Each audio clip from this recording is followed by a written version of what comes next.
Day 3 of the Asian Cup, and it's welcome to Canberra for the United Arab Emirates against Qatar. A head-to-head between two nations, just a short hop from each other across the Gulf Strait, but united here in their desire to launch a genuine quest for a first ever Asian Cup title. Group favourites Iran kick off later against Bahrain, so this is a wonderful opportunity to get points on the board. Certainly the misery is set to end for Arab nations one way or the other today, after defeats for Kuwait, Oman and Saudi Arabia already. But who will be the greatest satisfied? 1996 quarter-finalists, the UAE, or the emerging Qataris, who bring great form into this competition? Jamel Belmadi's team of 14 matches unbeaten and counting, with a long build-up to the World Cup 2022 in mind. The importance of solid international performances from Qatar is absolutely paramount. Well, Qatar were hosts last time when they survived the first round group stage for the first time in 4 attempts, having won only 3 of their previous 13 games at the Asian Cup finals. The United Arab Emirates haven't been past the group stage since 1996, that's when they were hosts. Runners-up, their best performance to date in this elite continental competition.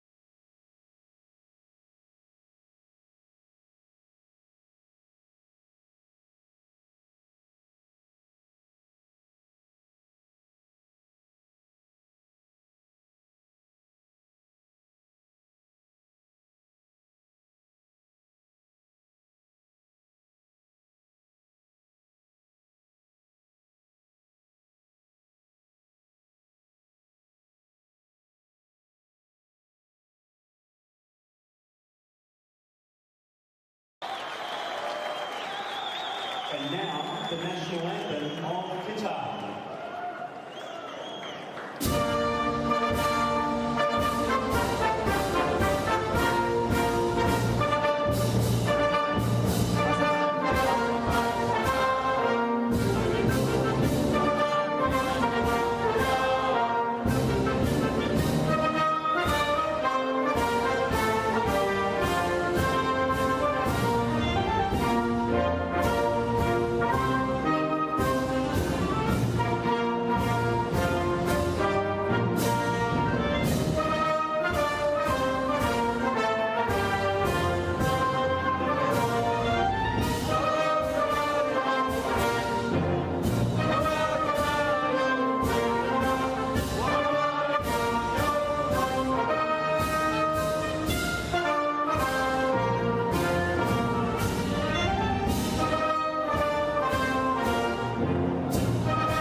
The stage is set then for the continuation of the Asian Cup 2015. We're in Australia. It's a splendid venue, a splendid country of sport, and we're blessed with excellent weather, actually. Rain has lashed Canberra over the last 48 hours or so, but delighted to report perfect conditions here.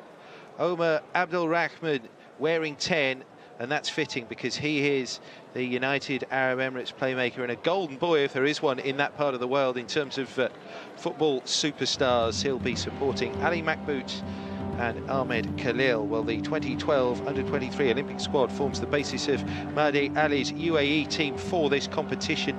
6 names who competed in London starting today, including the aforementioned Mahmoud and Ahmed Khalil. The former was top scorer in last year's Gulf Cup, the latter previous Asian Young Player of the Year.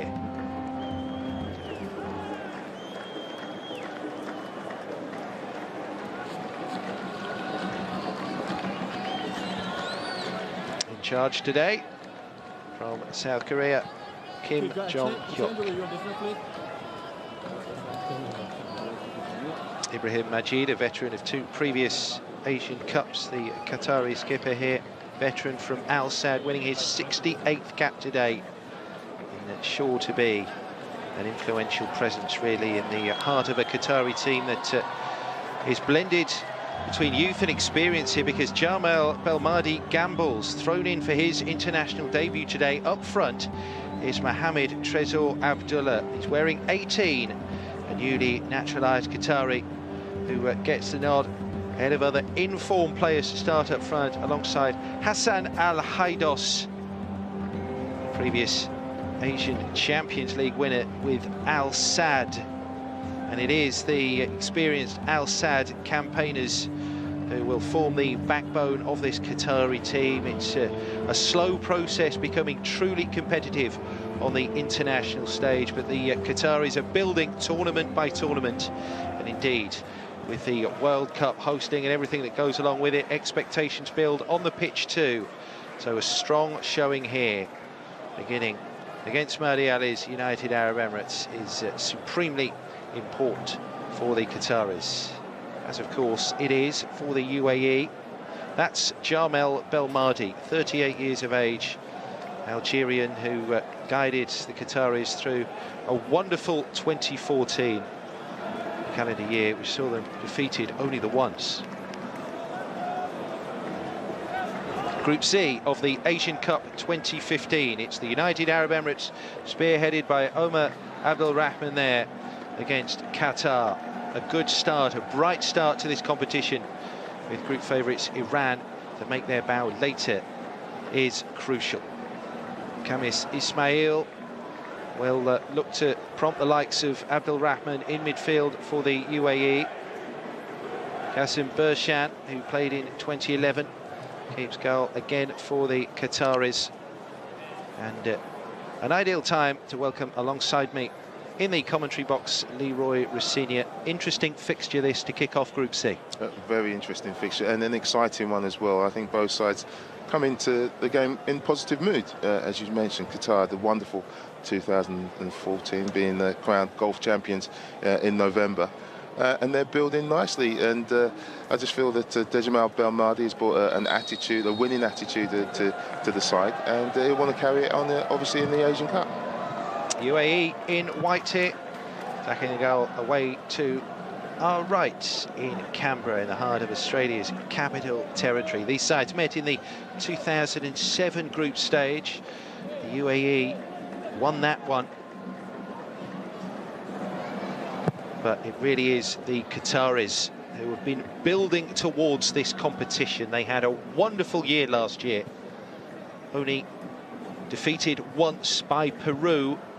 An important friendly victory over Australia. That sent a message out that Belmadi is building a serious team here. It certainly is, and a positive team as well. You know, they'll play with a flat back four.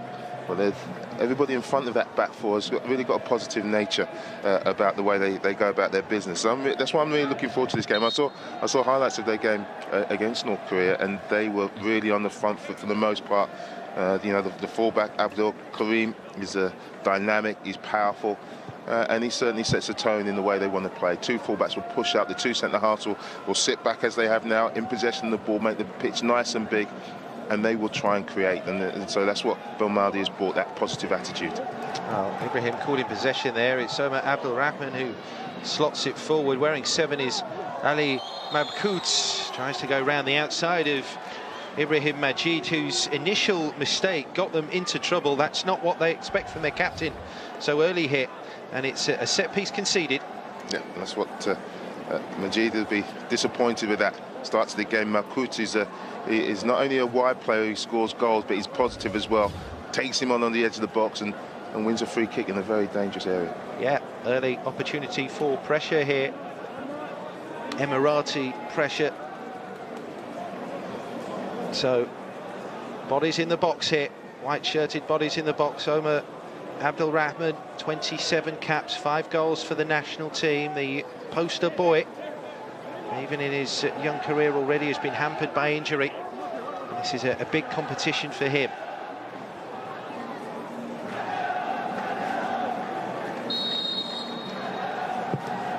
Can he find a colleague in the box? Well, he goes for the far post, and it's palmed away by Bershan.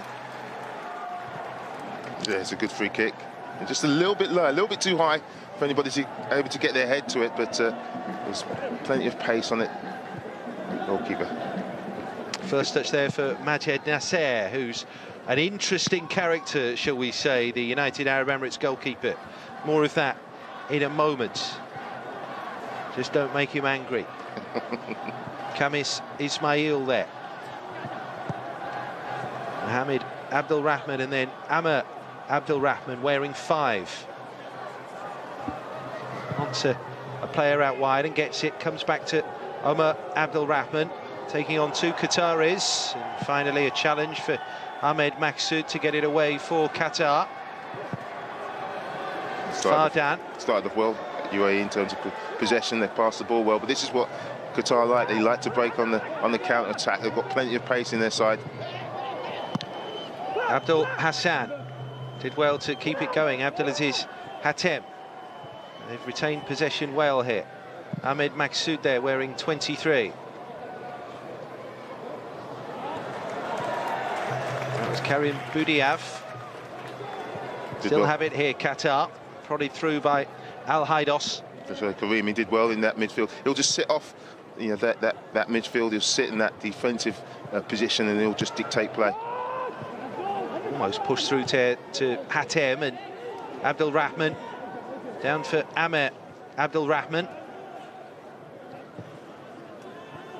Quite a way through there for Qatar. Perfect conditions to play, isn't it? Good, beautiful setting, fantastic pitch.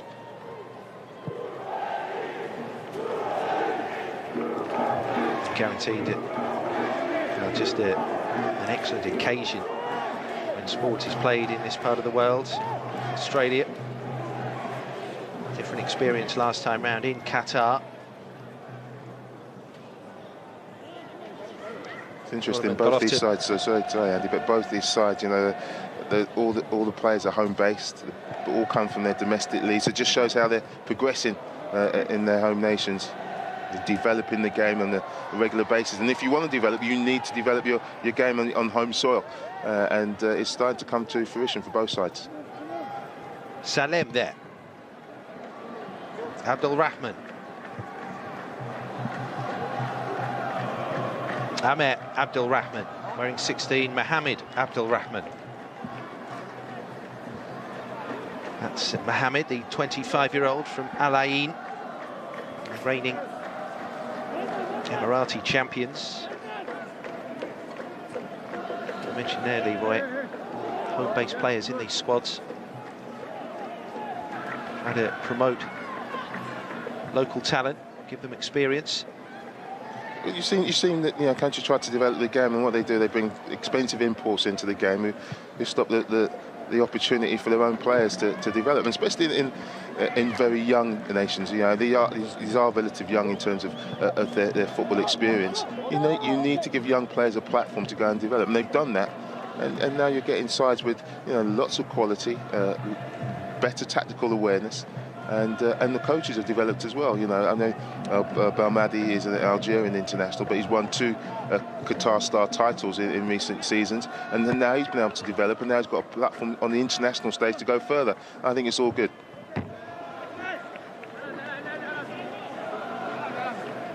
And proof that the Aspire Academy, the famed sporting facility, if you can call it that, it's more of a small self-contained town actually out in Doha, which nurtures talent, has produced 2 players in the starting lineup here, Almadi Al-Mukhtar, and bombing down the left-hand side, Abdul Hassan.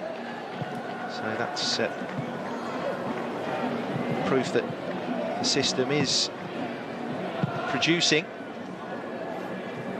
all about 2022 and the World Cup. I do like the playmaker Omar. You know, when he gets on the ball, he's always very positive, got a very cultured left foot. Very calm in possession, never gives it away. See there, looking forward, looking to be positive and get on the front foot. It's unfortunate there. Abdul Rahman called after the ball left him. Ibrahim, who got it out to Abdul Hassan here. Deep into enemy territory again. Abdul Hassan, that'll be a feature of Qatar's play here. Comes back through Hatem, wearing 5. Boudiaf from Lequia. So far in the 2013 Asian Champions League. Hatem is Hassan. Abdul Hassan's going to whip the ball across. It was a difficult one to defend, but well played the Emiratis there. That was a great ball in by Hassan, and Al-Kamali did brilliantly to defend it. Khalil could be away here. Ahmed Khalil still going, and finally Maksud got back at him to just about do enough. But it looked as if he was in there, Ahmed Khalil, and it was Route 1 stuff. They were nearly caught on the counter, Qatar. Well, they just had a great opportunity themselves, and Khalil, you know, he'll do this. It's a poor attempt of a challenge from Majid, and he goes all the way.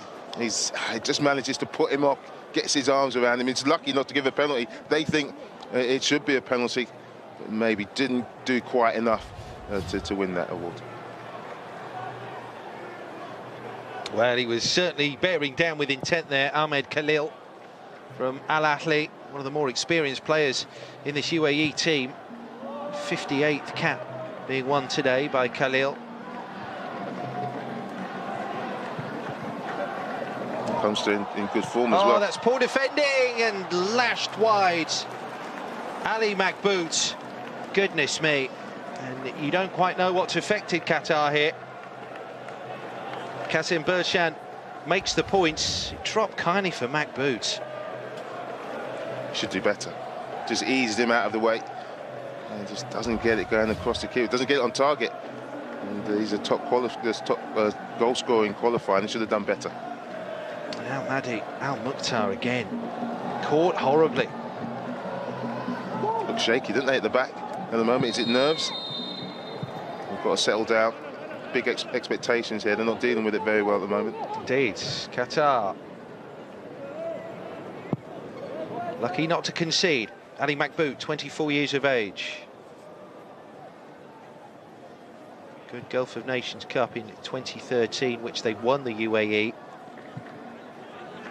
But competition dominated and indeed won by Qatar last year under Belmadi. Won the West Asian Football Federation Cup 2. The under-19 team won their regional championship. Paints a rather rosy picture of Qatari football at present. It does, and the positive nature of Belmadi, it does leave your defenders isolated at times. The two fullbacks push high up the pitch. Hassan is on the ball now, as you can see now. Here is Hassan, decided to send it in early, or as early as possible. The shot wasn't cleanly struck from Ibrahim. He's seen a lot of the ball in the opening 10 minutes. Abdul Karim Hassan from Al Sadd. As I said, I told you he's going to be a positive force. You know, we know how the game's played. We know how fullbacks like to get forward, but him pushing forward so often has kind of like left them isolated down that right-hand side, and the UAE have got in on a couple of occasions in that space he's left behind him. It's Qatar corner to be taken by Hassan Al Haidos. A high hanging one too. It was Majid who got his head to it. Trickles away for Boudiaf, who tries to set things up again. Oh, that's a useful ball across, and a succession of rather fortuitous touches there from white-bodied defenders. Took the ball away. Well, Al-Mahdi was just poised just to get his head on that. It's a lovely ball, lovely flighty ball into the box, and he's just about to direct into the net, and the slightest of touches by Al-Kamali just deflects the ball. Another corner here for Qatar. Again, they win it. It was Majid that time. They'll be feeling a little bit better after that period of pressure. They're big and strong, and from set pieces they do cause a threat. Majid Nasser, 30 years of age, from Al Ahly. His career has been littered with a succession of bans, bad incidents, and general disreputable behaviour. Not to put too fine a point on it, but he is the #1 in the squad for this competition. Shot on the volley might break kindly again for Makbout and Khalil, who are proving constant thorns in the side of the Qataris. Mohamed Abdelrahman, a forward as well. Well, I mean, he's tried to really hit this on the half volley, and he's fallen nicely to Makbout, who's controlled it brilliantly, and then just a sidestep and can't quite get his shot off. Omar Abdelrahman. Can they defend it cleanly this time? Possession swiftly back with UAE. And they do look a little vulnerable at the back here, Qatar. Here's Omar Abdelrahman.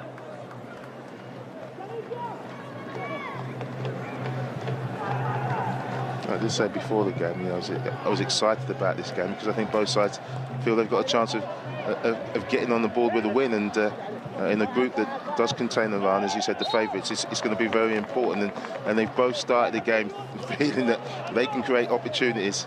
They just need to take one at the moment. There's been good opportunities, but neither of them had the quality as yet to get their noses in front. Omar Abdelrahman, he potentially has the quality. Sankor is the overlapping player on the right, poked out by Abdul Hassan. Abdulaziz Sankor here of the 2012 Olympic contingent. Khalil can do nothing with that, and Qatar threaten another breakaway.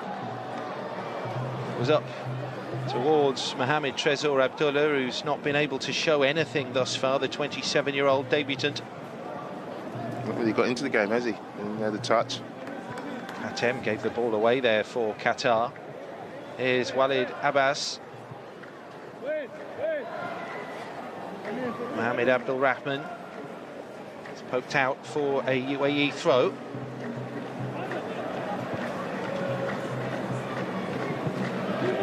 Abdelrahman ran away from him, and then he caught Abdul Hassan.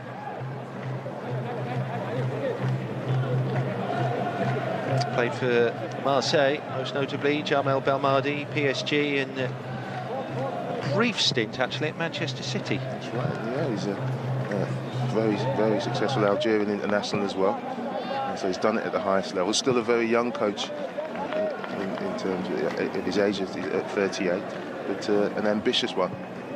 I think it just fits the remit perfectly. Only recently just come into the fold, but he's got a good record, as I said, won 2 titles, really good playing career, and he's got his ideas across very quickly to the Qatari side. Here's Sankor.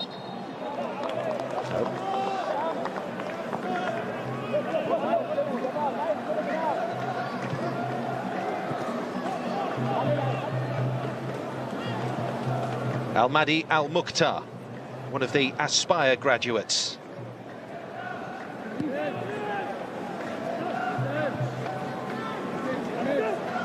Al-Hamadi and Abdelrahman sends it long in the direction of Ahmed Khalil here, who takes Majid away with him, and Majid just gets a toe end on it, so corner here for the UAE. That was Ahmed Khalil again racing away.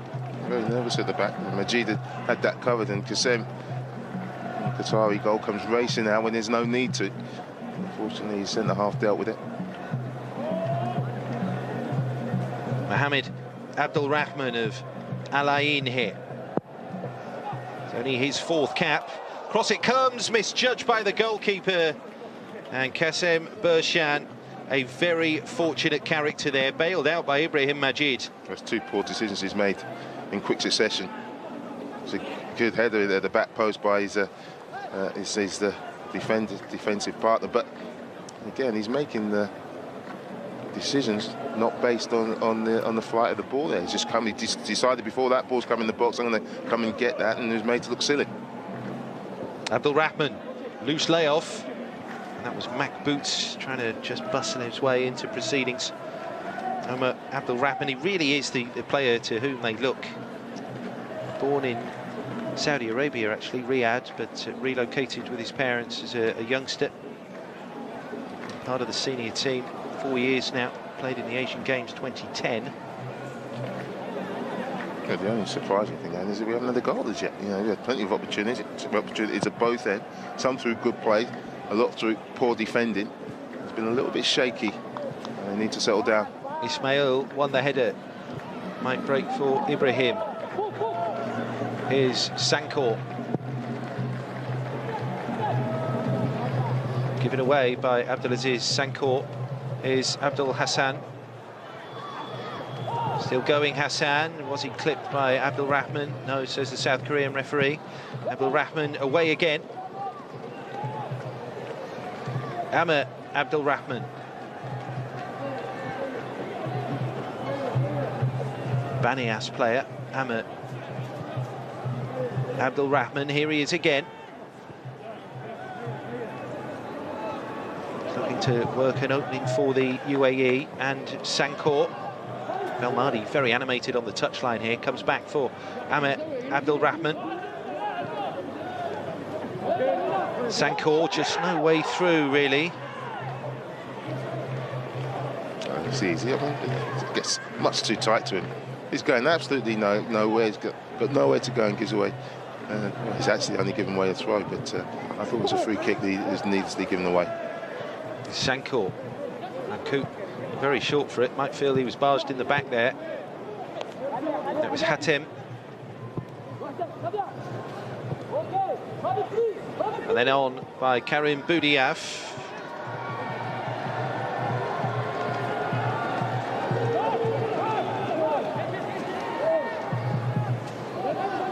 Back for Ahmed Maksoud. Lifted over the top. One at the back by Al Kamali. Good strong defensive header that. Walid Abbas. Then for Amr Abdul Rahman, who is namesake Omar, who tries to shepherd it on first time and succeeds. On for Ali Mabkout here. Khalil forward too. Omar Abdul Rahman back towards Mabkout. Away by Majid. And Mohamed there with an opportunity. I mean, they're just letting them turn, the Qataris, and it drops out to Mohamed, takes one touch, and really should do a little bit better. But at the moment, they're very loose at the back, Qatar.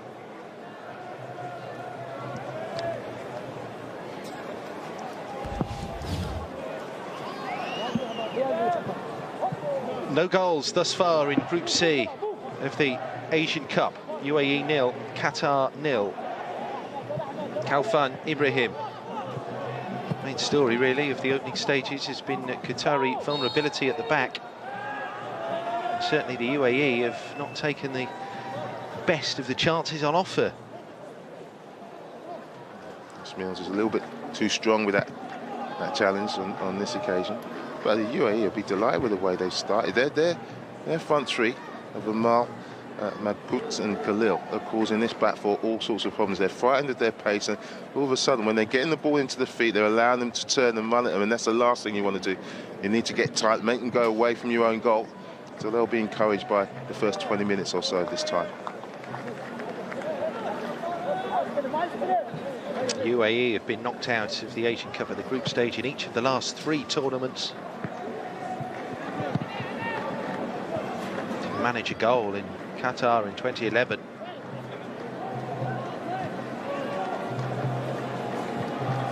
Easy to forget. This team did actually qualify for a World Cup. It's a generation ago now.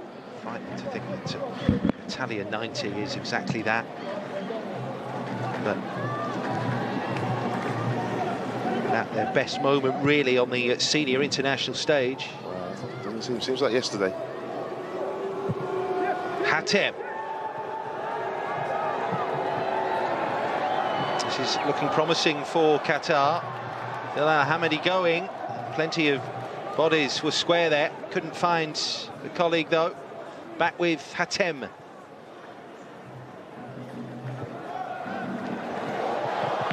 That's slotted through, and an opportunity for Abdullah, and the follow-up is in. Qatar breakthrough. Khalfan Ibrahim, they kept the attack going, and Majed Nasser has to pick the ball out of the nets. Qatar off and running in the Asian Cup 2015. Well, that's a little bit against the run of play, but it's a terrific finish by Khalfan.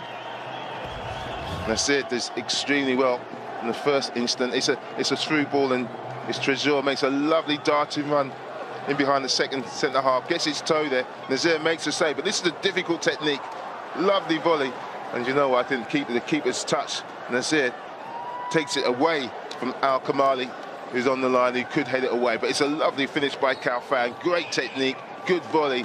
Yeah, you see the slides and touches just take it away from the centre half, who I think is primed just to head that away, and delight for Belmadi on the bench. That is exactly what he wants from the experienced campaigner Khalfan Ibrahim Belmadi.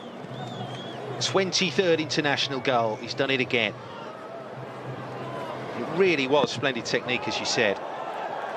And here they come again with Abdul Hassan still going. There are players square. Away by Abdul Rahman.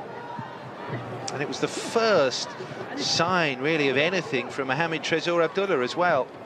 That little toe end on it, only half saved by Nasser. It's a terrific run off him. Off the first centre half, just bent his run to make sure he was onside. It's a lovely ball through to him, beautifully weighted. And, you know, I think the UAE will think a little bit hard done by. You know, they control the game, had the better opportunities, and they find themselves a goal down. And all of a sudden, Qatar have their tails up, and they're looking at a much more confident side. That was won by Majid. This is the busy Hassan Al Haidos. It's away from Abdul Rahman.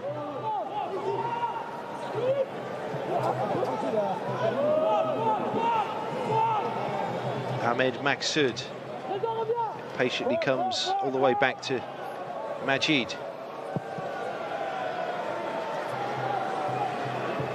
My word, he's looked shaky in that Qatar goal. Qasim, his decision-making's been poor.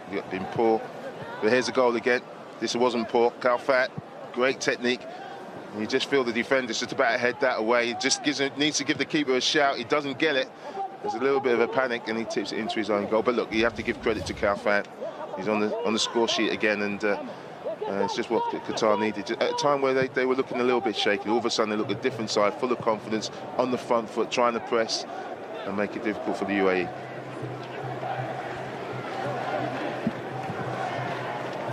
What can Mahdi and his team find in response to that? Well, Ahmed Khalil there from Al Ahly does pose something of a physical threat alongside Ali Mabkout up there. And they're going to pile players forwards. Needs superior delivery, really. And Amer Abdul Rahman is going to take over from Mohamed Abdul Rahman. Going for an in-swinger now. Maybe put this keeper under a little bit of pressure. Indeed, that's a decent delivery, and the goalkeeper was under pressure, but he was equal to it. There were bodies flying in there, a couple of them queuing up, but Qasim Bershan there just dropping down to his left. Well, I've criticised him for his performance up to date, but can't criticise him there. That's a terrific save. It's an excellent header as well from Khalil. Heads it down, does everything he should do, and he gets both hands to it and makes a strong save.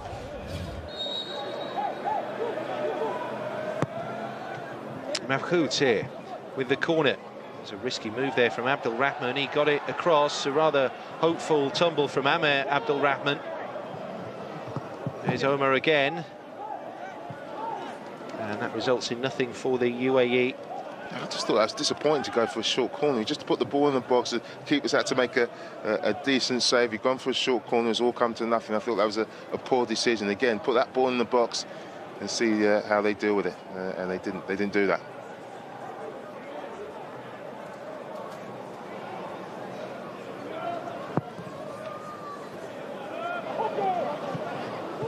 Save will give him confidence, the goalkeeper. As I said, shaky start, and many of his touches have been poor, but that was a terrific save to keep the scoreline at 1-0.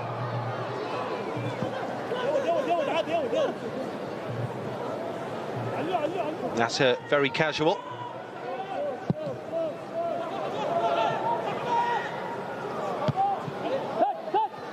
Safely won by Ibrahim Majid.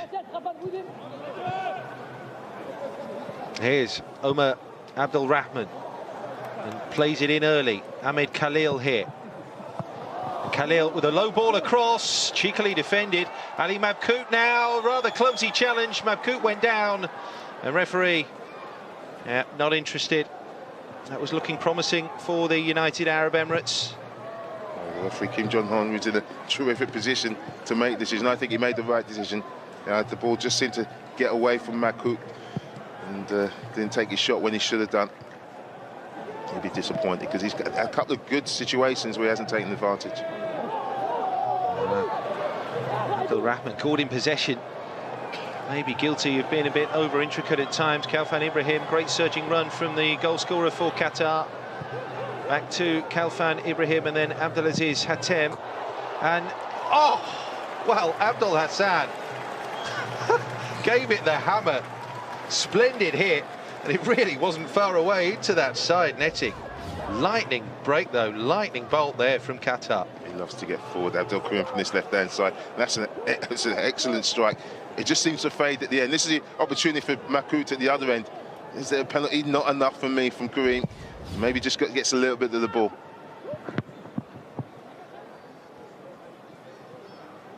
What a weapon they have, though, down this left-hand side with Abdul Karim Hassan. Here he is again. Very good first half here for Belmadi and Qatar. Well, it has up to now in terms of the scoreline, but you know, UAE have had some good opportunities, haven't taken them, and they still look a little bit shaky at the back because of the way they want to play. Look at the two centre halves are split, the midfield players dropped in behind them, the fullbacks are playing as wide men, and I mean, he'll be happy that they've got their noses in front, but he knows they need to defend better.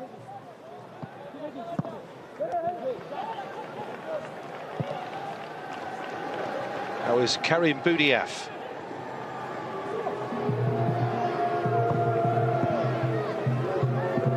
Al Haidos, he's very busy. Caught in possession as well there. Tidied up by Walid Abbas and Amir Abdul Rahman. This is where they need to inject a bit more pace into things. Comes back to Amir Abdul Rahman. Now use Sankor here, down the right-hand side. Ahead of him, Mabkout. Here is Ali Mabkout. Nice link-up play. And knocked off balance. Will just receive the free kick here for the UAE, Abdelaziz Sankor. Aziz again getting too tight, wrong side. As well, giving away a cheap free kick. You have to say that United Arab Emirates have engineered some great positions for their front three, and they haven't really taken advantage as yet. Abdul Rahman, that's a poor delivery. Breaks for Sankor. That's more like it. And the connection from Hamdan Al-Kamali was wayward, but disappointing cross to begin with there from Abdul Rahman. It was a much better cross from Sankor, you're absolutely right. And Al-Kamali, the big centre-half, gets across that near-post area. Well, it just tries to redirect it into the far post. He's unfortunate there.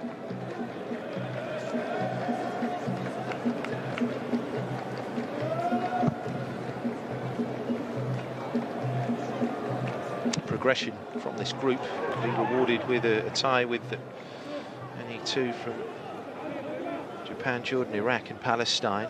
It's in Group D. Japan clear favourites for that section. Mohamed Abdul Rahman there. He's running it into the corner. Ahmadi had to get back and defend on this occasion. And Mohamed Abdul Rahman will take it, comes into the near post. Poor from Mohamed. Not missing out that first man. Your two centre halves have to make their way back.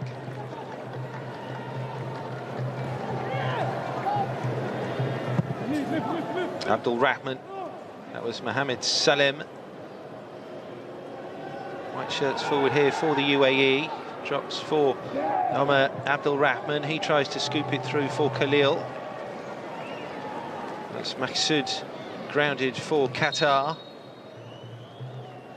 He just stood his ground and took a hit on the knee. Looks sore. When your knee's planted and somebody runs at you, it's maybe just extended that knee a little bit too far. An important player for Qatar. Yeah, and he looks genuinely injured here, the 25-year-old. Ahmed El Sayed Maksud from Salal. Relative newcomer to the team, broke into the squad last year. That's the challenge. I mean, Abbas is just running at pace, and the one thing you can say there, at least his foot wasn't planted. When his foot planted and you take a whack, that's when you're really concerned. But it's certainly it's more than a blow. It looks like a blow to the calf, and it looks like he's have an opportunity, maybe just to run that one off.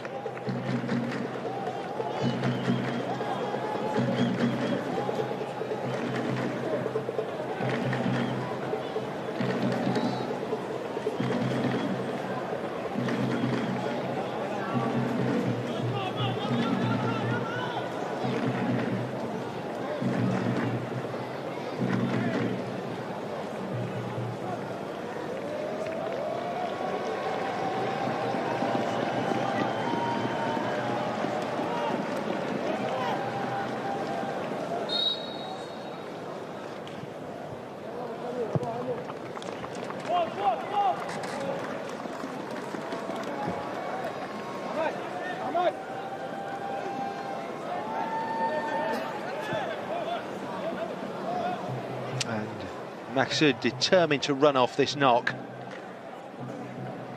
It's a bone-on-bone knock, and they are very, very sore. But you find that you can run those off. It's at half-time. You'll have to keep that moving to make sure that he can continue. So I think he'll be okay. But he's a big, strong lad, and he won't want to miss out on this. Wide by Khalfan Ibrahim. Boudiaf. Put it up there to Trezor Abdullah. Another rare touch for the newcomer, Abdulaziz Hatem. Well, touches have been there, but I tell you what, the few touches he's had, they've been decent. If they can get the ball into him on a bit more of a regular basis, he could be a threat. And unsurprisingly here, a yellow card is going to come out for the foul on Mohamed Trezor Abdullah for Walid Abbas. Well, he's late. He has got his eyes on the ball. He actually just pulls away from the challenge. I think he's a little bit unfortunate, but his leg is high from the referee, where the referee sees it. He gives him no option but to show him the yellow card. Walid Abbas has bad memories of 4 years ago in Qatar. He scored an own goal in injury time when they lost to Iran. And might have put his team in jeopardy here. Hassan Al-Haidos will take it.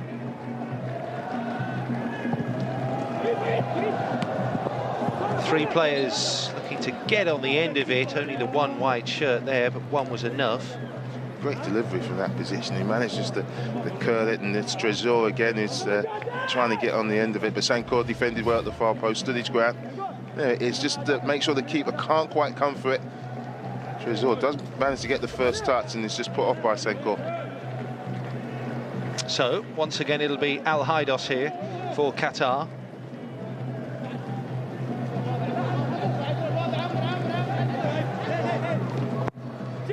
Finally, the movement comes from the players in the middle.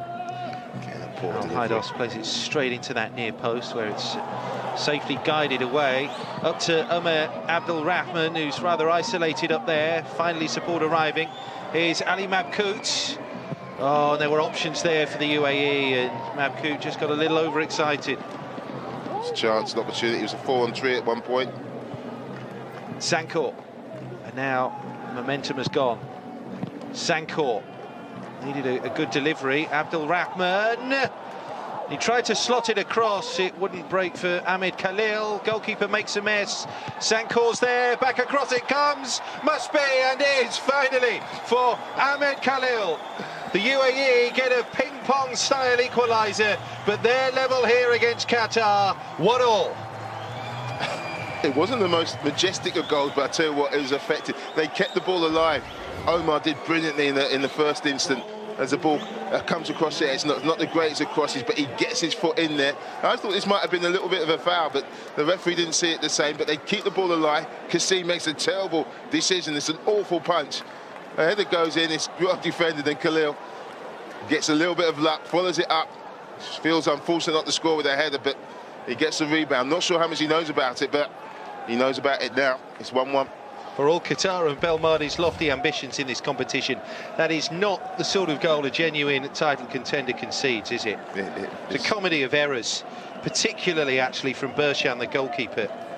Exactly. I mean, I did say that I've criticised him. He's made a good save from the corner just 5 or 10 minutes ago, but he makes poor decisions. And not only did he make a poor decision, but when he got there was a very poor punch. He punched it down into the ground, gave himself no time to make the ground back into his goal. And UAE deservedly get back on level terms.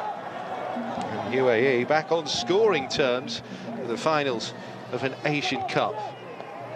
I think they deserve it, you know, and then the balance of this first half, you know, they would feel unfortunate to be a goal down. Yes, Qatar have been better since they scored the goal, but UAE have got themselves into some excellent situations and situations that they'd engineered themselves. The goal that led to them getting their equaliser has come from some more poor defending from Qatar, but they won't worry about that too much.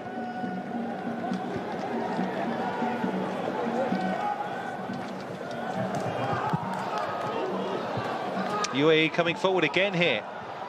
Omer Abdulrahman tries to be too intricate. He's a frustrating player. And Kamis Ismail failed to keep his shot down. It's frustrating. All he needs to do is turn himself and take the shot on himself. He's gone for the 1-2, but he didn't recognise there's no one behind him. He's got space to turn and hit his shot. And they're looking very shaky at the back. There he is. He just turn and try and get your shot off. And he does manage to set it off to the side, but his shot doesn't hit the target from Ismail. Ansari tried the header. He tries to do things with a flourish, does Omer Abdulrahman, in true playmaker number 10 wearing style. You don't want to take that away from him, because that's the nature of his game. He's a creator. He wants to. He's someone who relishes being the provider rather than the goal scorer. But when you've got space in the box and you're allowed to turn, you need to take that opportunity. And I mean, he'll be kicking himself a little bit. Went for a trial at Manchester City with Omer Abdulrahman. Didn't quite work out. Likewise, Omer Abdulrahman went to Blackburn to spend a couple of weeks there. 2013, again, neither were handed serious deals. Look, there's no doubt both of these players can play. You just look at maybe the physicality of this. They're strong enough and quick enough. And clearly on the international radar. Absolutely. As well. I mean, it's not all about strength and pace and power. But Omar at Man City, imagine training with people like David Silva, it would have been a fantastic experience for him, and you know, that's the level he'd want to get to, so it would have been a positive experience whether he'd been taken on or not. So Kalfan Ibrahim in the 22nd minute, and the goal was cancelled out by Khalil there.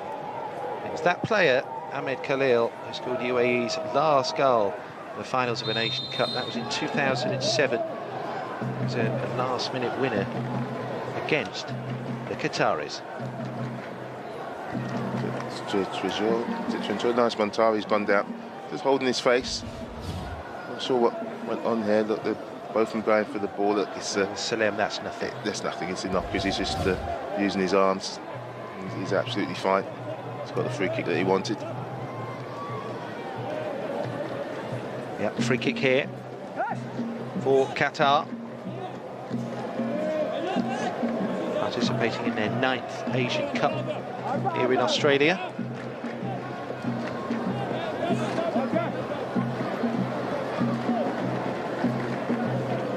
Take a bit of time to get this wall organised. Just imagine who's lining it up. It's the skipper. It's Ibrahim Majid. What a run-up as well. Ibrahim Majid. Oh dear. Well, you wonder if you're about to witness something special. occasionally it happens, but not there for Kalfan Ibrahim. The run-up promised so much. You know, it's a massive build-up and a massive letdown. He's just trying to hit it much too hard and not rely on his technique to hit the target. Came into the tournament clearly in good form. I think he got a hat-trick against Lebanon. And sometimes when you're in that sort of form, you get a little bit of luck. Yeah, it'll be unfortunate he didn't feel he was not scoring at the header, but the rebound comes straight back to him, hits him on the thigh, and ends up in the back of the net. And he deserves that. He's been positive. He's been prominent in all good things that they've done going forward. Very good scoring record as well. Goal number 25 there for UAE in 58 caps. That's a terrific record, isn't it? It's better than 1 in 2. Ali Ali coached the Olympic team in 2012, which was the first time a UAE team had made an Olympic football finals. Under 23 competition, that indeed is the building blocks really for this team. Abdul Rahman, well, that's a thumping challenge, and another one comes in on his namesake thereafter, and it all threatens to just get a little bit ugly. Kim Jong-hyeok there to just try and diffuse some flaring tempers, including that of Hassan Al-Haidos, who gets involved. Ahmed Maksoud too. Omar was upset with the first challenge, which I thought was it was a strong challenge. And Ahmed... And it's still threatening to get out of hand. There's the first challenge where he wins the ball, but then he just... That's a poor challenge, the second one. Well, our friend the director here chooses to cut away. We see that all is still not exactly well down there. Muntari is, well, storm clouds are gathering in more ways than one. And Ahmed, who took that whack, has received his yellow card. Maybe still feeling a little bit sore from the injury received not too long ago, but you can't do that. The first challenge was strong, the second was certainly a little bit over the top. He's forced him to get away with just yellow. Omar Abdul Rahman, and they move it short. Sankor back to Abdul Rahman. Khalil tries to weave his way through and play the 1-2 with Amr Abdul Rahman, but Qatar, who always looked like they could do something on the break, are unable quite there to keep it going. The free kick all the way back there on Ibrahim. Yeah, don't mind strong challenges, but it'll be a shame if this game gets a little bit out of hand, because it's been played in good spirit. Both sides have been really positive. It's been strong, but it's been fair. And let's keep it that way.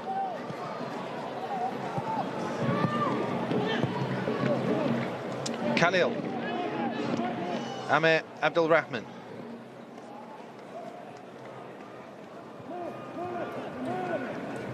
And again, Kamis Ismail there. Mohamed Abdul Rahman on the overlap. Sankor quite in tune there though. Mohamed just swapped flanks for the moment, just come over to this right hand side. Qatar have wasted the chance to get it clear. It's through for Khalil once more, who slipped as he hit it. Mabkout was square. When are Qatar going to learn? Committing basic defensive errors here. Okay, it's 1-1, but they should be out of sight by now. It should be a lovely ball by Omar through the legs, and Khalil, I thought the goalkeeper showed him quite a lot of that far post, and he's really gone to hit the corner. Maybe he should be just going to hit it just to the side of the keeper, make sure he hits the target. He'll be disappointed. Another good opportunity goes begging.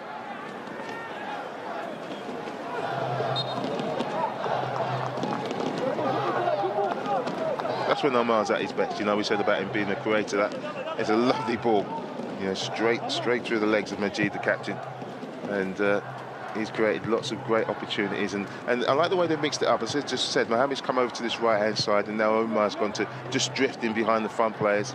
I think it's Mukut who's gone out to that left hand side. They're all interchangeable, so that makes it even more difficult for Qatar to focus on how they're going to defend. Really should be leading here, the UAE.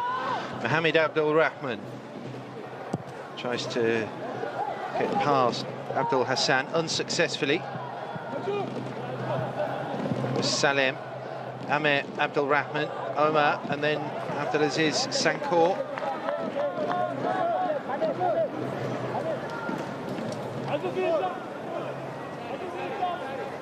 Looks a flamboyant character. He loves to play his football with style. but also with purpose. You know, he wants to make things happen. He wants his team to score goals, and he's not just a showman.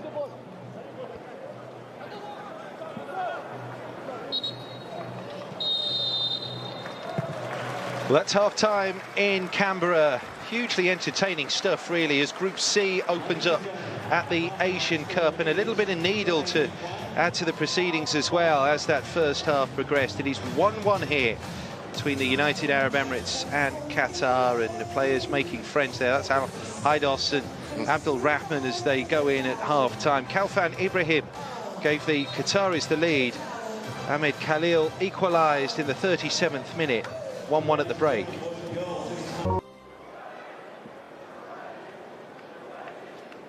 So the second half is upon us here in Canberra.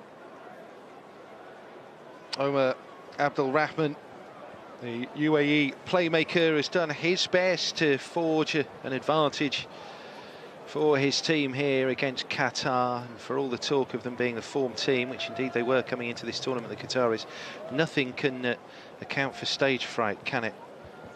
We're seeing a change here. Jong-hyeok is coming on for Qatar in this second half from Al Arabi to win his 12th cap, so more beef to the midfield maybe here. Yeah, he's coming on for Karim, who you know, I thought would just be more of a positive approach in that first half. Didn't really get on the ball as we know he can. So they've changed things around slightly. Amr Abdul Rahman. UAE with some early territory in this second half. What they did was good. Finishing, not so much. It's away by Majid, who had a shaky opening.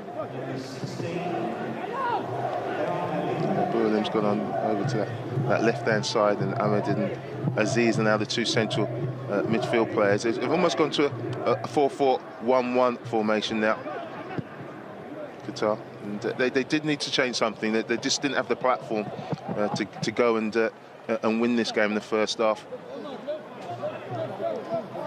UAE dominated possession from the main part and created the best chances. So there's been a reaction for Ben Belmadi. Let's see if it's a positive change. Certainly a positive reaction to the early setback of an opening day defeat when they hosted this competition 4 years ago, as Uzbekistan beat them 2-0 in the opener at the Khalifa in Doha.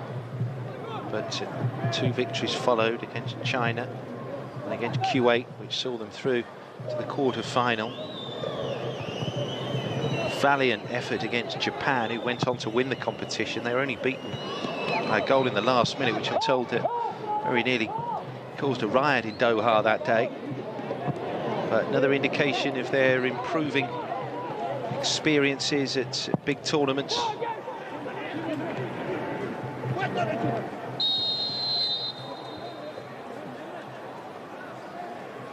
And as well, a number of the players who've had club success and played in the biggest arenas, had success with the Asian Champions League, including the man on the ball there, Al Haidos. Yeah, it looked like a handball. It was Al Haidos again launching the attack with the ball to the substitute, Jong-hyeok. Handball on the second touch there, no complaints there from Bualem, the substitute.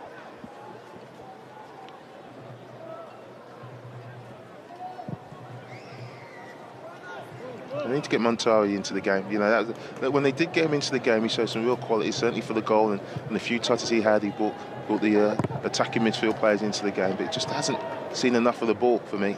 Whereas the United Emirates front three have had plenty of the ball and had plenty of opportunities because of that.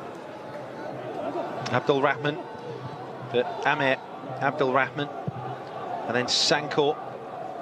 Going to be patient with it again here. Amir Abdul Rahman finally tries to dink it in there to Mohamed Abdul Rahman. Here's Omar Abdul Rahman.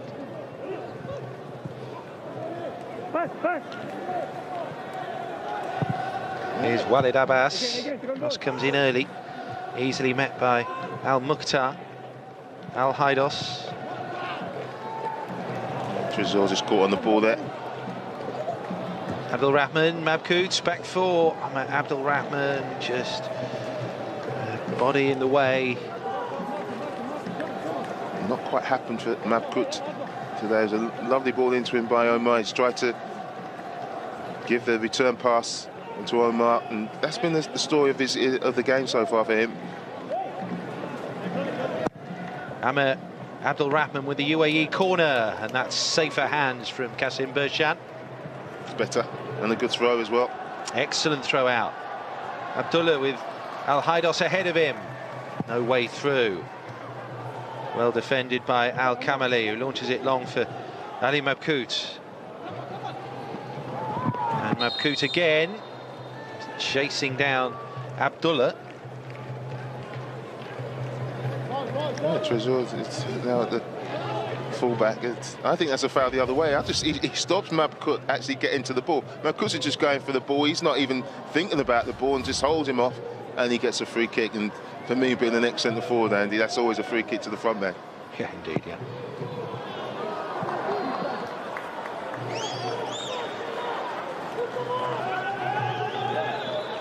Qatar are playing their 30th match in the finals of the Asian Cup here, and they've managed only 6 victories.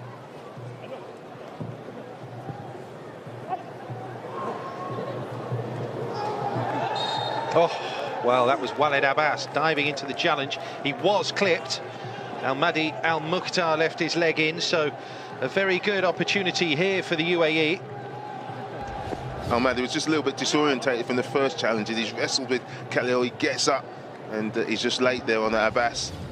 Fortunately, it's just inches outside the box.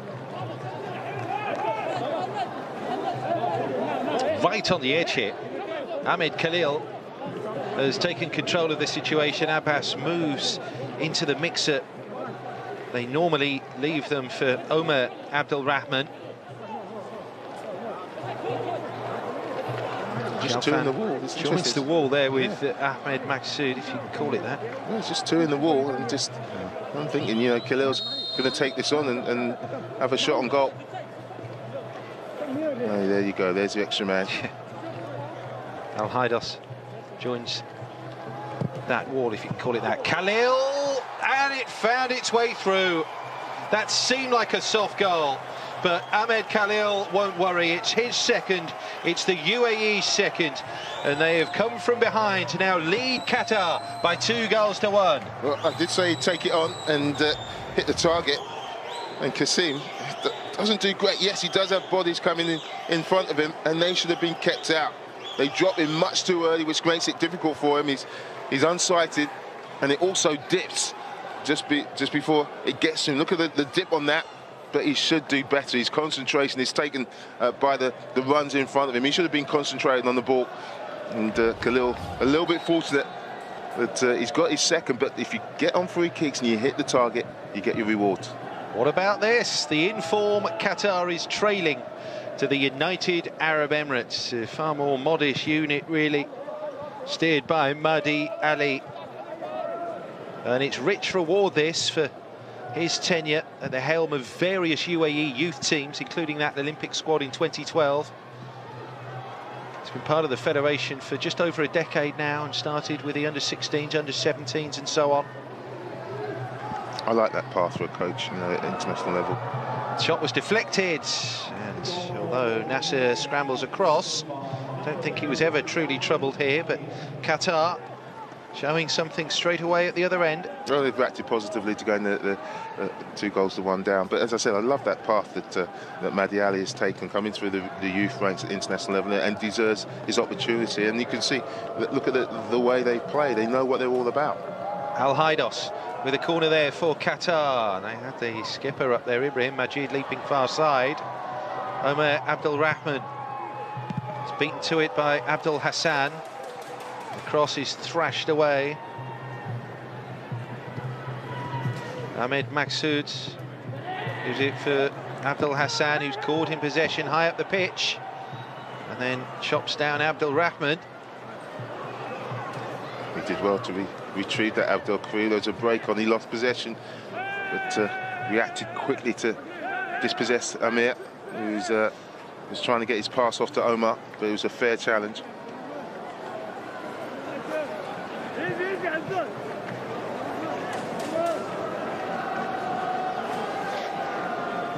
What a turnaround for the UAE after that miserable campaign in Qatar in 2011. 0-0 with North Korea. They lost to Iraq. They were beaten 3-0 by Iran. Shouldn't be surprised though by the performance. You know, unbeaten in qualifiers, and they won 5, I think, and drew 1 and scored goals. So you know, they're just taking that form into this game. Yeah, that is a fair point, of course, contrasted with Qatar's form across the year with 2 tournament victories. He's got to be careful. Ahmed has already picked up a booking. Just pointing at the referee isn't going to. He's going to make sure the referee remembers you the next time he makes a challenge. I mean, that was a decent challenge. He did get the ball, but the referee thought it was dangerous, and I think that's because of his past history in this game.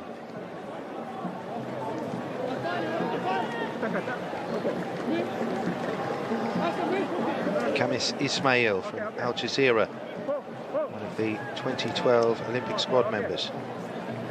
Standing over it here.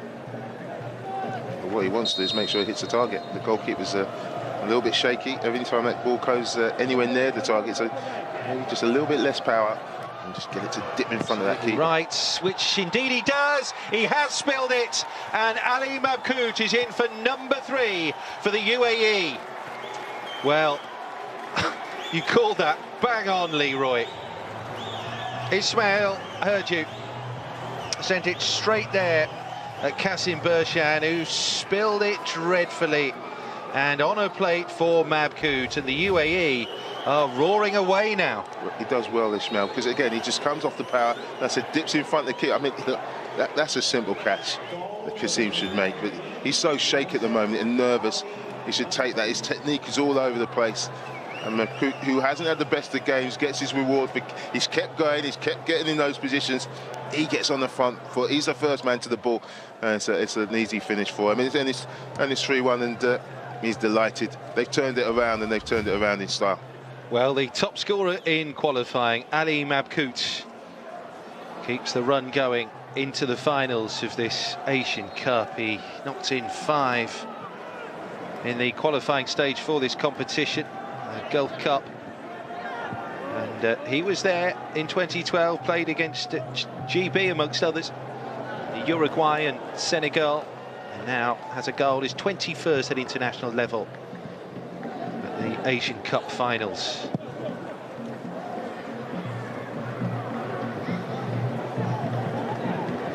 And when it came from a free kick, that really wasn't a free kick, and Ahmed would be cursing because he knows it wasn't a free kick. Al Haidos there, the goalkeeper at the other end, Nasser, called into action, and his reflexes were sharp. Yeah, it certainly was, and they needed that.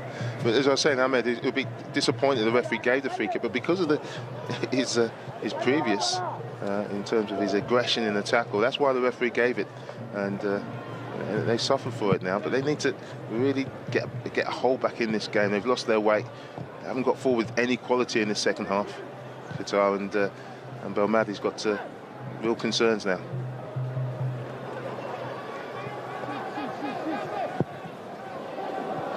That's a bit loose from Majed Nasser, giving it straight away there for Muntari, and no foul, says Kim Jong-hyeok.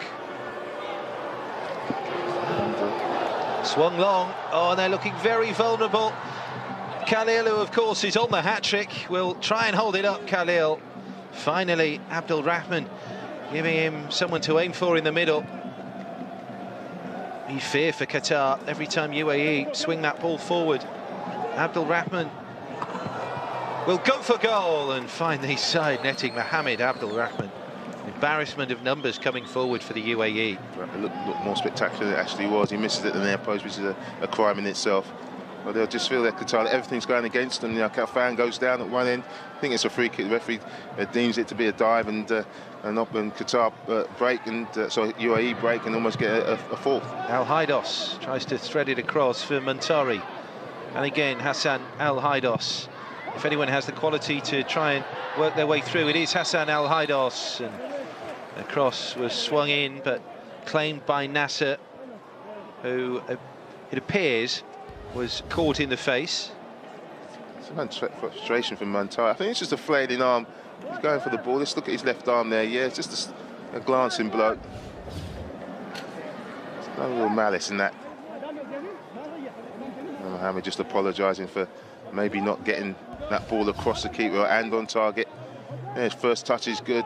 Hits it with power, but yeah, misses it well at the near post. Doesn't really ever bother Kasim.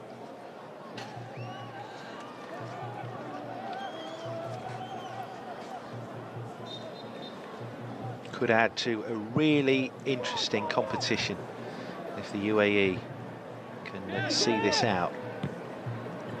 Australia aiming to become the first host to win the Asian Cup since Japan all the way back in 1992.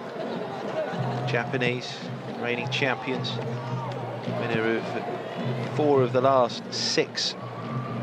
Lie in wait maybe for one of these 2 in the quarterfinals.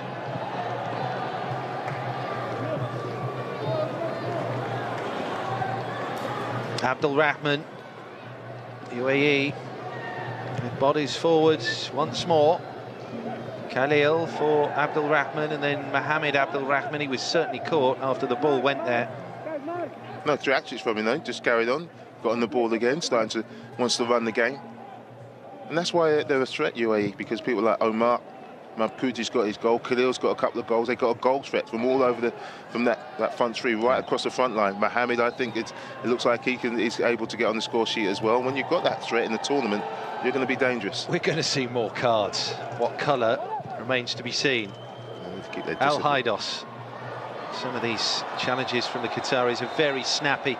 There's one from the men in white. It's a yellow card. The Hamdan Al-Kamali.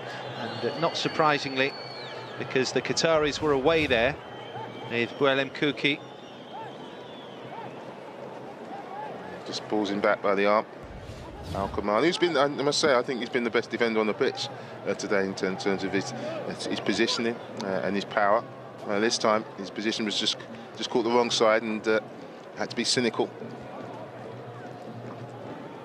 They didn't get too carried away. They need to settle down, Qatar. There's plenty of time here, half an hour left in the game.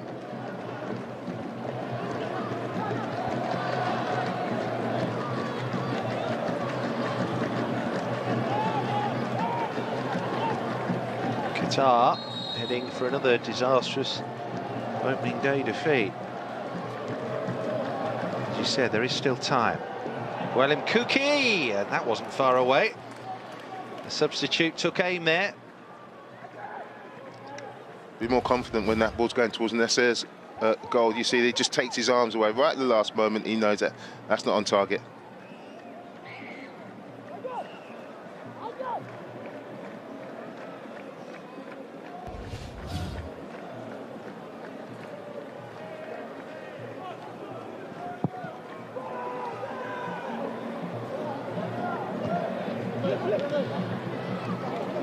Al-Haidos, picked up by Ismail. They've just grown in confidence the longer this match has continued, the United Arab Emirates. No more Khalfan Ibrahim. On will come a striker, Ismail Mohammed from Liquia. That's maybe surprising. 2-time QSL winner. Hasn't scored for the national team, Mohammed, but now they would love a goal from him now. To be fair, apart from the goal, Khalfan, he hasn't really been able to get into the game. But that's not. I don't think that's been his fault. I don't think he's had a lot of decent service into him. We've been saying that Muntari hasn't had a touch, and he's been playing in behind Muntari, and they've been chasing lost causes for the most part. Whereas UAE in Amir in midfield, number 5, he's got on the ball and just prompted things. Got the ball into Omar, into Mabkout and Khalil, which has given them the platform to go and create opportunities, and Qatar just have never had that platform for this first hour or so. Safely back to the goalkeeper by Al Mukhtar. Long from Bershan. Came off Salem. last there for a Qatar throw. It'll be interesting to see if Qatar are more direct. You know, Muntari's a big lad. You've just seen the, you know, the challenge on the keeper. The two centre halves don't like really going up for challenge for him. They seem to be coming off second best. Is it a case now for Qatar to try and get that ball wide and get the ball in the box and maybe get on the second balls a little bit more, be a little bit more direct, because the passing approach has certainly worked for the UAE, but not for Qatar. Majid really hasn't had the best of games at the back there for Qatar. First few minutes he made a mistake in the game. He hasn't really recovered from that, and as a captain, you know, you feel that he would set the tone, and he's not been able to sort his game out in terms of, and because of that hasn't been able to influence others. Walid Abbas. Mabkout there. Dispossessed. Ismail Mohammed gets it in field there to Muntari. Back for Ismail Mohammed. Spotted a gap at the near post. And a good block that from Majid Nasser. Qatar rallying. It was a good block, but his position was awful, and that's why Ismail has gone for that near post. I think if he keeps out along the deck, Nasser has a problem, but it was at a decent height for him to make the save. Al-Haidos. Oh, and it's fallen to a red shirt in the box. Majid in there. Scooped over the top, and this 2-goal advantage for the UAE remains intact. It's a chance from Ismail again, yeah, and Nasser makes a good save to his near post, which he should make, because he just gives him that a little bit of a window of opportunity for Ismail, which he was unable to take.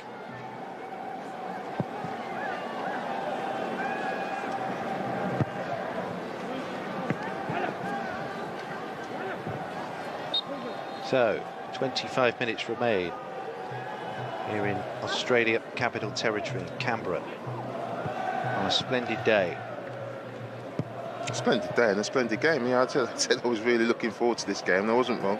I did feel that the two sides, we had lots of attacking players out there, and yes, at the moment UAE's attacking players have been that much better than the Qatars. But look, there's still plenty of time left in this game. Al-Haidos, shot was blocked, teed up there by Ismail Mohammed.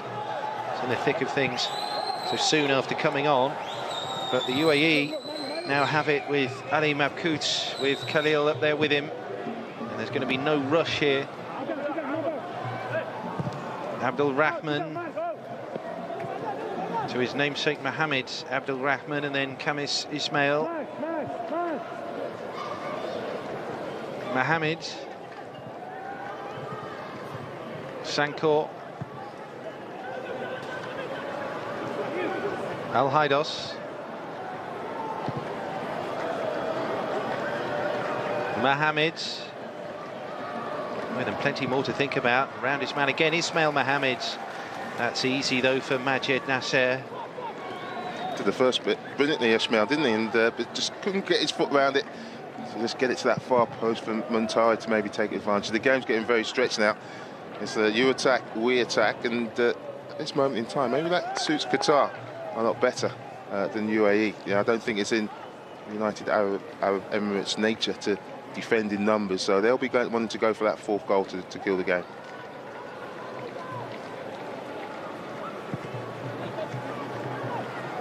Maksud. There's that big long ball up to the front man Muntari, but you have to get support up to him. You have to know that there's no point, you know, Ismail trying to show fit to feet. He's got to go and play off that front man.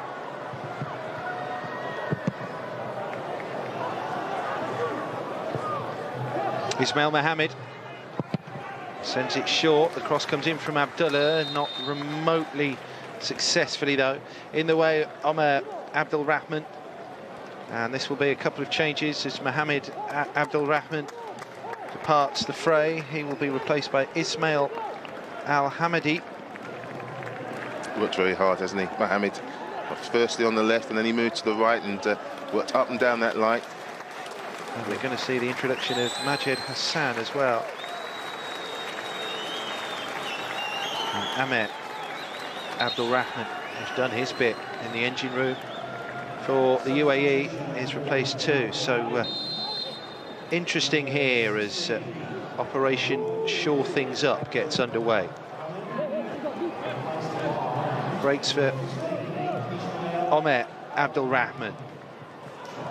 makes things easier for us. There's 2 less Abdul Rahmans on the pitch. There's been lots of Abdul Rahmans on the pitch, and to be fair, they've all done pretty well. Yeah, that's been the common denominator of the game so far. So, you know, I thought Amir dictated the play, got on the ball, kept it very simple, kept the ball for Emirates, and Mohammed, as I said, worked up and down that line. Every man in UAE know their jobs, and I think that goes down to Mahdi Ali, the coach. You know, you were saying earlier, coming through the under-16, under-20s, he knows what his players are about, and they've gone out and done exactly that, and that's why they're 3-1 up. And they're playing with a real freedom as well, with Omar Abdul Rahman. That's slotted through for Ismail Al-Hamadi, the substitute, forces Majid into the challenge. Did well this time. It again went to ground, but again they give the ball away cheaply. There's a player down. He's only just come on. Ismail Al-Hamadi from the 2014 UAE champions, Al Ahly.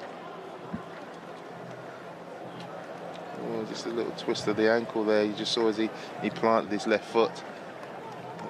It just twisted there. He looks in all sorts of trouble there. He played 4 years ago in that unsuccessful UAE attempt in Doha. And, well, this isn't a particularly pleasant experience either. Injured just moments after coming on.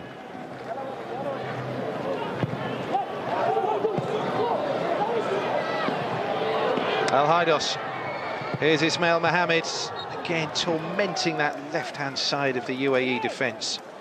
Just ran out of room there as he tried to dig the ball back across. He's had the positive offences. He's come on down this right-hand side, so plenty of pace. Not sure about his final ball as yet. This time he does get a little bit of luck. The deflection off the defender wins him a corner, but he certainly calls him a problem. Defended that well. It breaks for Omar Abdul Rahman. He's seeming to break there for the UAE. Tried the long ball forward there, Abdul Rahman. It was cut out. It was very ambitious. Comes now for Ibrahim Majid up against Sankor. Majid cuts inside and then over-hits the cross, sadly. That's where, you know, you feel the UAE, you know, Omar goes for, as you said, an ambitious ball. Just keep the ball. Just take, you know, you just defended the corner well, just take the sting out of the game, but give possession back to Qatar, and that's why you feel Qatar still got an opportunity to get back into this game. The 3-1, so they only did a 2-goal deficit. The next goal, we've heard it before, is so important, but the way this game's gone, if Qatar get that goal, you just feel that UAE could become very nervous.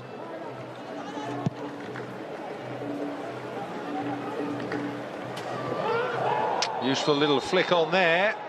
A couple of strong UAE challenges coming in. Well, they wanted the advantage. UAE didn't want to concede the free kick. It was Hamdan Al-Kamali there. And Kim Jong-hyeok having his work cut out as Qatar look to really dig in. It's done right. It's a free kick. It's a foul. There's nothing more than that. He's got that right as well. The referee's had a decent game.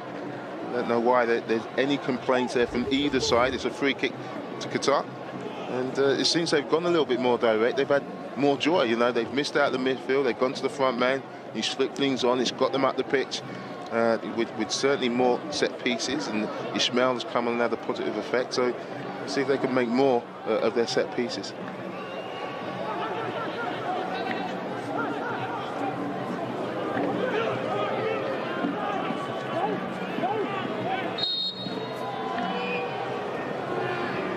Hassan Al-Haidos has a runner, sends it into the box instead. And not a clean connection, was it Majid there? Just drops into the arms of Majid Nasser. Certainly Al-Mukhtar was throwing himself at it too. Sometimes you can have too many people in the box. There's 5 or 6 of them all going for the same ball, not finding space. And in the end, they cause each other a problem. So sometimes just put 3 or 4 in the box so you don't close down your own space. Khalil there for Abdul Rahman. He went for the Hollywood pass again. He had room to maybe take that on himself there, Omar Abdul Rahman. The thing is, you know, I'm loath to have a go at him for not coming off, because he sees the pass. There's not many players who would see that and be able to execute. If it comes off, there's another goal-scoring opportunity. So the first thing is to be able to see it. The second is, can you deliver? And I think, for the most part, he can. And so, you know, you don't want to take that away from a player of his sort, that ilk. You want to encourage him to do it more, because if he does get it right, it's invariably an opportunity on goal. Abbas gave that away.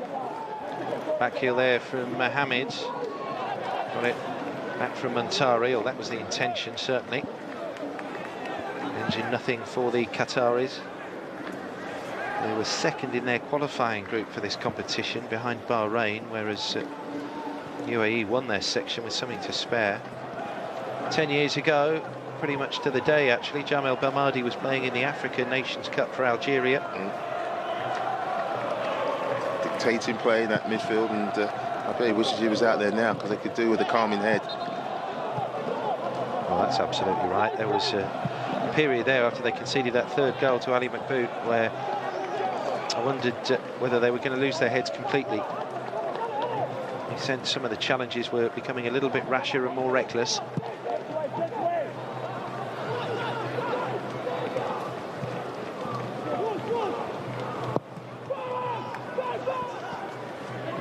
But it's looking like a tough test in this section. It's always going to be the case anyway, but certainly if defeat is the outcome here for the Qataris, then they will need something from the Iran match, and that's playing the group favourites and one of the competition favourites. Good to see Hamadi has recovered from his twisted ankle. Quick corner, and Qatar all switched off. Got to sleep, the Qataris, and Abdul Rahman is desperate for something to add to his show reel. He tried to bend it into the far corner, but again the Qataris caught napping. Well, I've been saying he should turn and take shots, and on this occasion, maybe he should look to the far post to pass it on this occasion, because it's just too high for Mapkut on that far post, and that would have put the game to bed. The Qataris just totally switched off. Every single one of them had their back to the corner, and it wasn't until Omar encroached into their own box that they actually reacted, and it was too late. Kamis Ismail under pressure briefly there. Gives it back to Salem, who's shut down.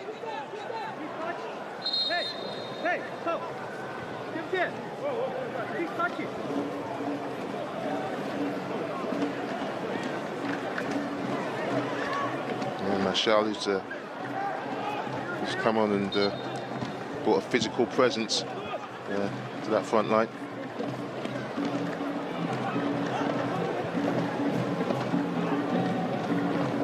Hatem. Free kick to the UAE. It's because Majed Hassan was grounded. It's like Ken, they said, he's running out to take this free kick. Just walk and take your time. Get a breather, make sure you get your shape. You're in no rush, you're 3-1 up, you're in control of the game. Within the last quarter of an hour in Canberra, the UAE poised to return to winning ways at the Asian Cup. It'll be only their second victory in their last 10 at the finals. This competition acts as an excellent warm-up form gauge for the upcoming World Cup qualifiers. These two will start a long and no doubt incident-filled road to try and make Russia 2018 in June.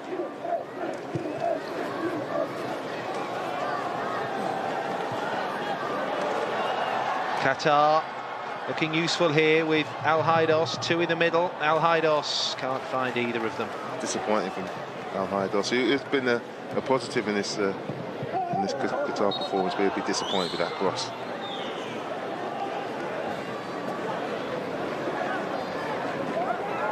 Again, it's easy to forget, isn't it? Although the Euro is in the way, more focused on European football. World Cup qualifying around the world is arranged differently. It's a long 2.5 year process for Asian countries if they want to make the World Cup finals. It's an extremely long haul, but the dream was over for Brazil, for Qatar, a year before the finals, June 2013, when they didn't get beyond the 4th round of Asian World Cup qualifying. The Even worse for UAE, they knew they weren't going to Brazil in February 2012.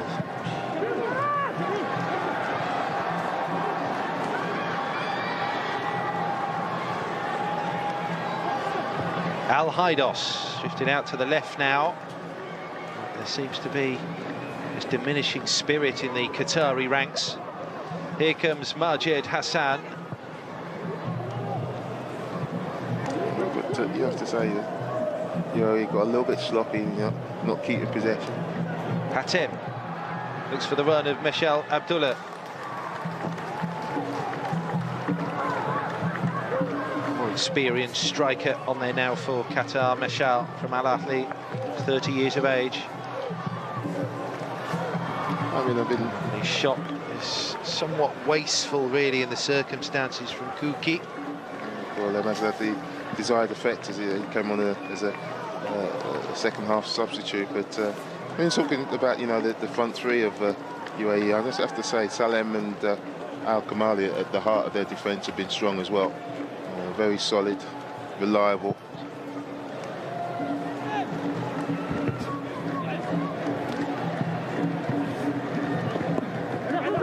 That's Al Hamadi. Kuki somewhat unbalanced.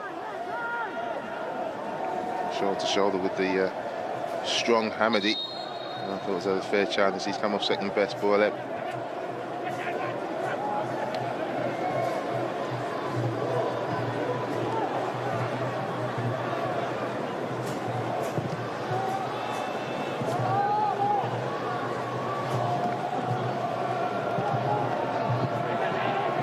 That was Abdulaziz Hatem.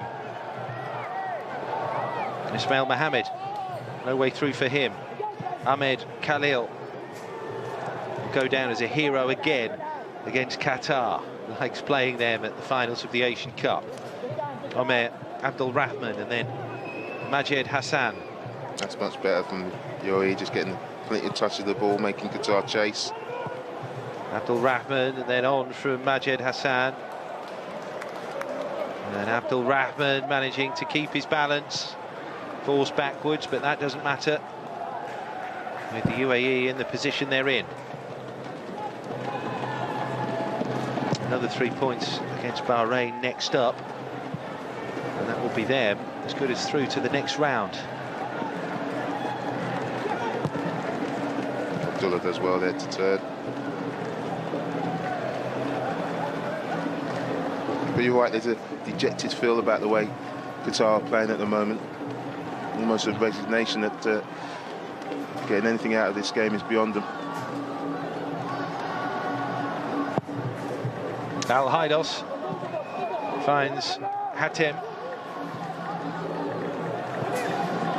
Here's Ismail Mohammed.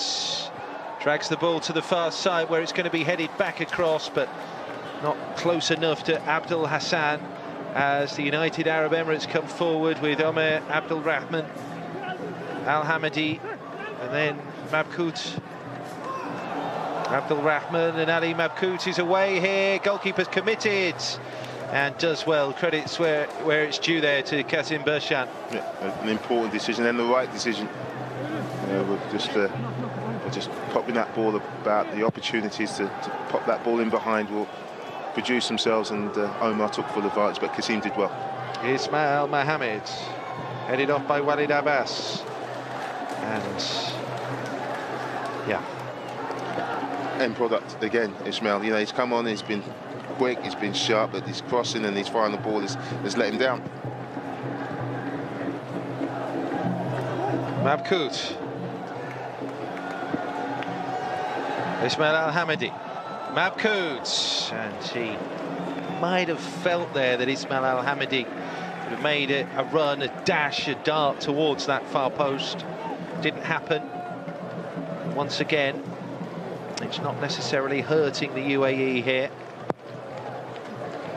I think he'd feel disappointed that nobody's thinking of getting in the box. Khalil stood outside the box, and he's already got 2 goals, and if he had a desire to go and get his hat-trick, you'd think he'd make that run, that 20 or 30 yard run, and get in the 6-yard box and stick that in the back of the net and put this game to bed.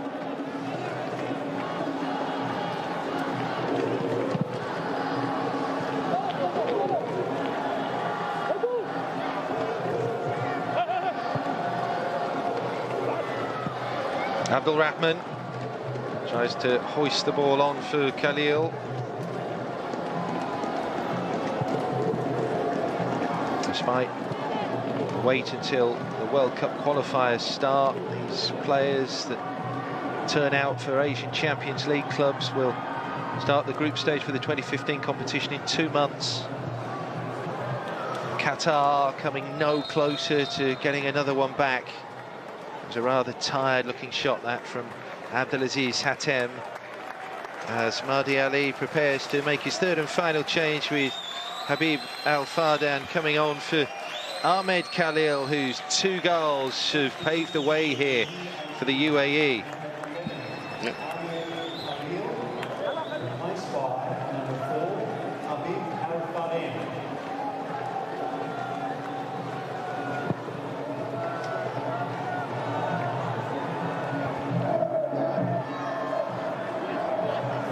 Header from Hassan, and one almost straight away by Ismail Al-Hamadi for Omar Abdul Rahman, and then Al-Hamadi. That's a good-looking challenge though.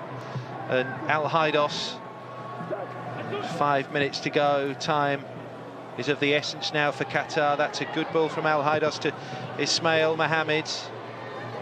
Cross hit Abbas. Mohammed retrieves the dropping ball, set up by Trezor Abdullah. The layoff behind Hatem, Abdul Hassan, and he drills it across. It was kind of messed up by Majid Nasser. Came off the outside of the post in the end. It's fortunate, Nasser. Abdel Karim, haven't seen too much of him in this second half. Was prominent in the first half. Again, showing his power and his pace. Getting to the byline, just driving that across. And the hands of Nasser let him down. He knows he should do better.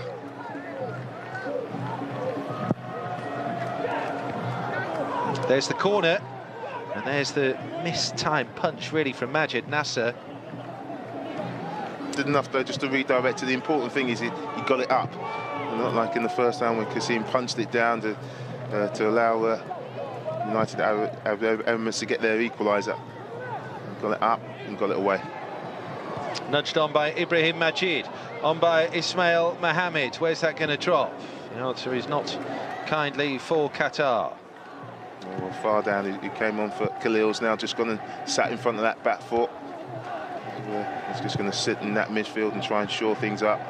Omar Abdul Rahman, what a delightful touch. Flag has stayed down. Ali Mabkout here, has he overrun it? Yes, he has. Well, he could have put the cherry on top there for the UAE. Great touch from Omar. Terrible touch from Mabkout. He's in and just kicks it straight in front of him. Gives Qasim a chance to make the save and give Qatar minimal hope of getting back into this game. Oh, Mohammed again, that end product sadly lacking. It's frustrating, isn't he? He seems like he's got pace, power. He can't find the player with when he gets wide, and he's done it again. He's done it again. It's Omar Abdul Rahman now who spins away from the challenge. Yeah, you sometimes. And here we go with the challenges coming in. That was deemed legal by Maksud, not the earlier one, which has grounded Abdul Rahman. I wonder how the referees actually reacted to that. He had his back to that, and he's actually stopped play. I'm not even sure what happened to Omar there. But it was Ismail who's involved in that. I was just going to say, you know, you wonder sometimes, how is he sub? You know, he's come on, he's had such an impression, and you know why, because his final ball, on not just 2 or 3 occasions, but 4 or 5, 6 occasions has let him down. He must be so frustrating. If he could get that final ball, that's why he would be in the starting 11. Well, it's gone today for Omar Abdul Rahman and his UAE teammates. Al-Hamadi. Abdul Rahman clips it over the top, and Habib Fardan was the intended target, but Qasim Bershan will clear his lines again. He's made some positive decisions, Qasim. He's come out with the ball on the last 2 or 3 occasions. This is a lovely touch from Omar around the corner, and you can see he's onside by the lines of the pitch. But Mabkout's first touch, look at that, that's awful, straight in front of him. And allows Qasim to come out and make the save with his feet.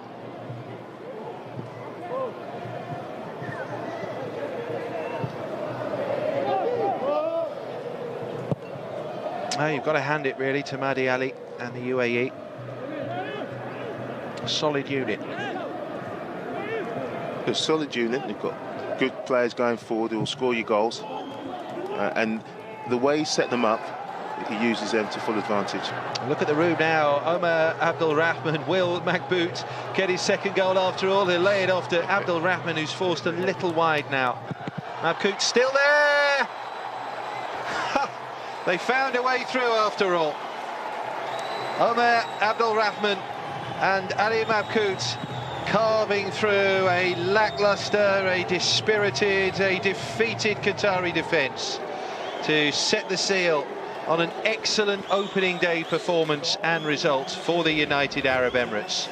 Khalil 2, Maghboot 2. It is 4-1 now. Yeah, I thought he ducked out, taking that opportunity, Maghboot, but then he gets across in their post and Omar just puts it on the plate for him and he finishes it very nicely. No more than UAE deserve, no more than Maghboot deserves. Yeah, he's missed opportunities, but he's kept going. And as a goal scorer, when you miss opportunities, the best thing to do is go and try and get another one. He's certainly done that, and he's got his reward. That's 2 goals for him. That's 4 for UAE, and that's 3 points in the bag. 4 against 2 inside the area there. The Qataris have a problem, I would suggest, with the dropping of heads. Yeah. Turned into a comprehensive result here. It certainly has. And they have been the better side for the most part. You know, they went the goal down, as I said, against the run of play. Reacted well. Yeah, it did take a few mistakes, a few errors in that back line of the Qataris, but they created plenty of chances today, and they've taken 4 of them, and it could have been more. A fantastic result. The UAE have matched the Socceroos, the hosts, from Friday, and that 4-1 result against Kuwait at the Melbourne Rectangular Stadium. It's one of their best results in the history of the Asian Cup finals. And Maghboot is hungry for more. So's Abdul Rahman. He's caught, and there won't be the luxury of a penalty at the end here for the UAE. It certainly sends out a message to other teams in this group. You know, Iran, the favourites of this group before we kicked off. You know, take on Bahrain, and they'll know they'll have to go and get a positive result. And you know, that man Omar has been the key to the most of good things that have happened today. This was a good tackle though from Ahmed, just tracking back, just nicked the ball off him before he could get his shot off. But he's been the creative force behind this United Arab Emirates performance, and he's going to be key to them going forward in the tournament.